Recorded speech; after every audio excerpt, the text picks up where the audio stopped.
এখন গুলিটা দিলে এই ছেলেরা লাগতো তাহলে কি হইতো?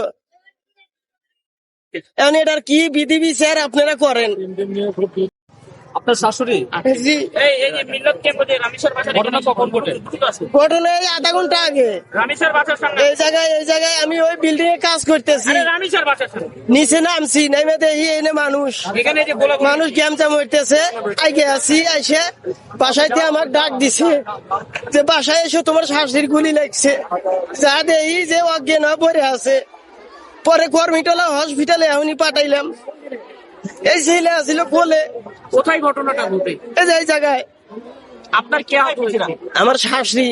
শাশুড়ি জি, কোথায় এখন তিনি? তিনি এখন কর্মীটলা হসপিটালে। মোট কতজন গুলিবিদ্ধ হয়েছে? এখানে আমার শাশুড়ি হয়েছে আর একটা লোক এনে আমি চিনি না, নিয়ে গেছে এদিকে।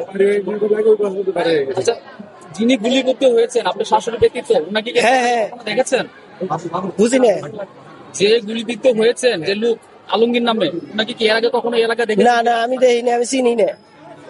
কিন্তু আমার শাশুড়ি এনে আসিল আমার কাছে ছেলে নিয়ে, রাস্তা পার হইতে গেলে এই গুলিটা লেগে গেছে। এখন গুলিটা দিলে এই ছেলেরা লাগতো তাহলে কি হইতো? এখন এটার কি বিধি বিচার আপনারা করেন?